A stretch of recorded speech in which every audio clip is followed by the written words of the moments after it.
It gives me great pleasure today to be able to host this demonstration for the Canadian Automatic Sprinkler Association on just what sprinklers mean to homes and what a difference it makes, particularly today with the new types of construction that we're having and we're seeing, and how quickly houses burn, how important it is for homes to have that extra protection that confines the fire to the room of origin and gives the firefighters an opportunity to get there and to put the fire out in a timely manner. Over 300 people a year die in home fires. While every household needs working smoke alarms and a well-rehearsed escape plan for basic fire safety, only fire sprinklers can automatically control a fire. Installing fire sprinklers saves lives and protects property. Now I'd like to introduce Sean Pierce from the Canadian Automatic Sprinkler Association, and he'll walk you through the burn. Thank you all for coming. It's greatly appreciated. Thank you.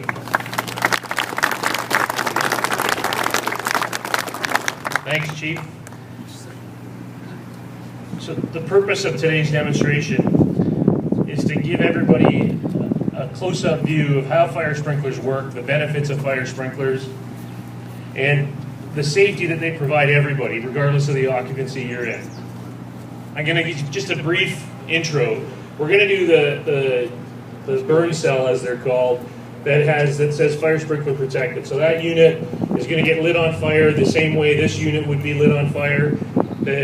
What we're doing is we're lighting the one back corner of the couch, which would be no different than a cigarette being dropped in a couch, no different than a heating blanket shorting out, things that happen on a regular basis, things that the Winnipeg Fire Service see on a regular basis.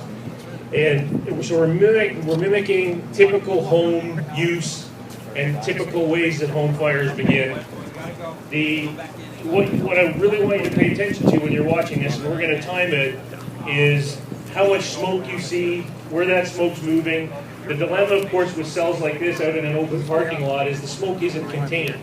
It'll get held in the unit for a little while, but if that was a room inside your house, that smoke would start to mushroom and stratify. It would start filling the home. If the fire's taking place on the first floor, now it's moving up to the bedrooms.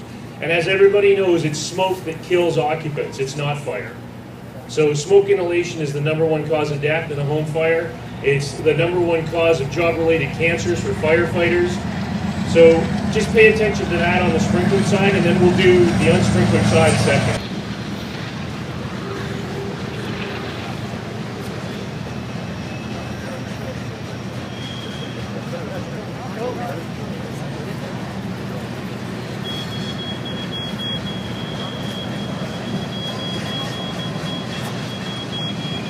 At 12 seconds, the smoke alarm activated. You'll start to see some white smoke now being generated within the unit.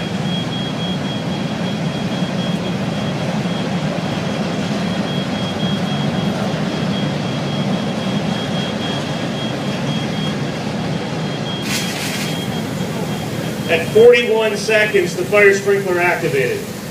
Please note that smoke generation, that how the fire sprinkler works to help control smoke, which is what's killing and injuring firefighters in homes, killing occupants. What you're seeing now is steam being generated from the water, hitting the heat from that fire.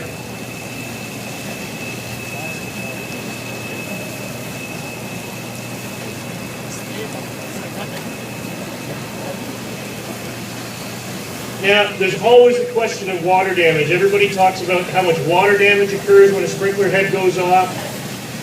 And that's something that, assess yourself right now, but compare it to the next burn when we get 2.5 minutes into the next burn and decide if you would like that or the alternative.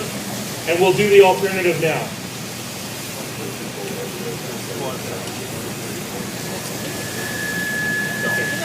Can we just get everybody on that side of the camera crew just to move back? Because that truck and the crew on that truck are going to be our suppression crew for this side. Thank you.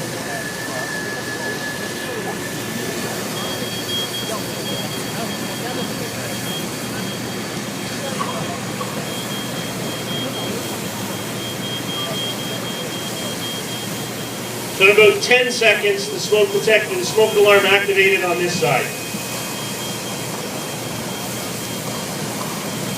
Very similar times.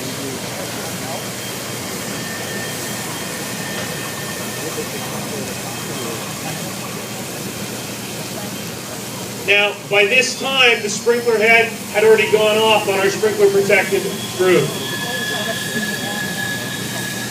It's the difference from now to 2 minutes. That smoke is now traveling throughout your occupancy. It's stratifying, choking people that are still in the residence, making it difficult for them to make good decisions for self-rescue. Il y avait un sofa explosé. Look at the couch explode. Boom.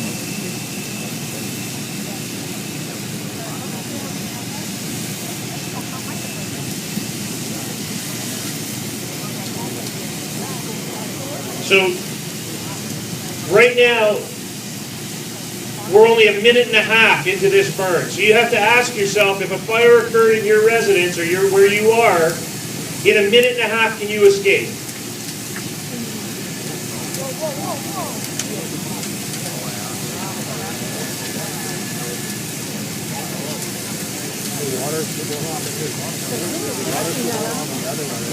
Typical response time for the fire service in Canada is about 7 minutes. In urban centers like the city of Winnipeg, it's going to be a little bit less. When you get out into rural areas in Manitoba, it's going to be a little bit more.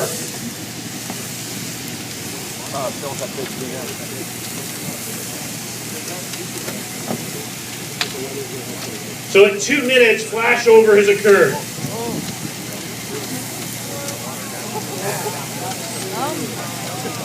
What's coming off of that smoke right now is completely toxic. That's the poisonous gas that's causing our firefighters to be affected by job-related cancers. It's killing the occupants of our homes. In 2 minutes and 30 seconds, that fire is completely unsurvivable. There is absolutely no chance for an occupant to survive that fire. It's spreading throughout your home, and there's no way to slow it down. Get a little propane tank, not too far. A little gas.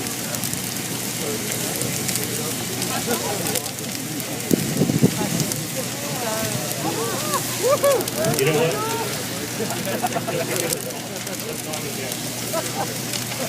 So, currently, we're only at 3 minutes, long before the fire service would have an opportunity to respond, but given the nature of the smoke, we're going to attack this fire now.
Right now, we're at 4 minutes and 35 seconds. The typical response time in the city of Winnipeg is 4 minutes, plus the time it takes somebody to make the call, 5 minutes.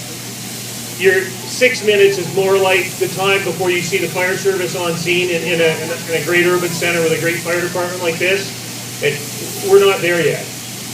So imagine that fire continuing to burn when people talk about exposures and neighboring properties catching fire. It's because of how fast our contents are burning today. It's because of the polyurethane foams in our homes. That's what's happening. That's what's in our houses, and that is the smoke from those products and the poisonous gas coming off of those products when they burn that's killing us all.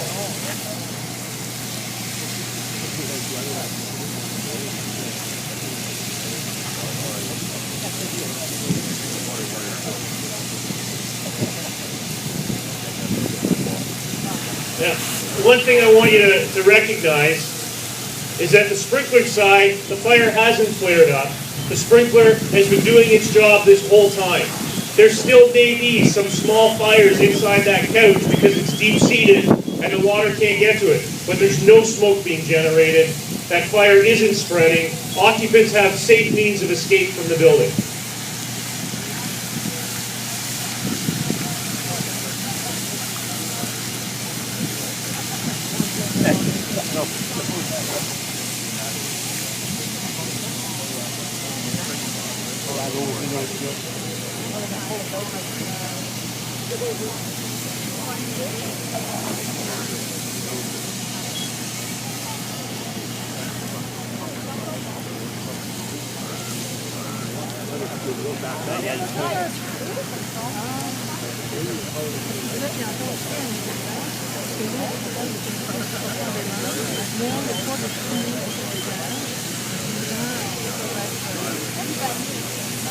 So in a situation like this is exactly what the fire crews would do.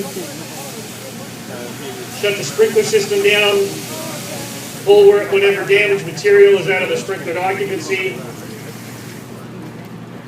But the one difference is the damage. And when you talk about the water damage, I have my own opinion, but I'm going to let all of you make your own opinion about what's worse, the water damage or the complete destruction of fire.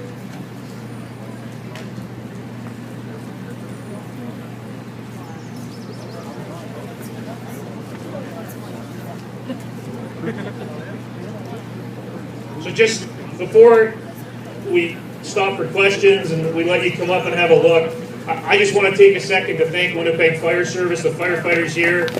Even in a training setting, what they're doing is dangerous, and I appreciate your time.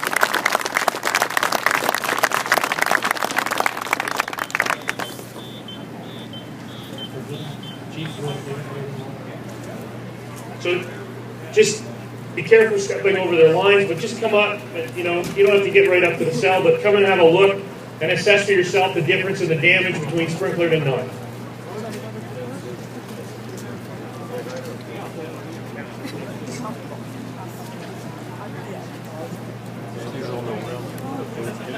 On passe la carte de décision, on passe à ça.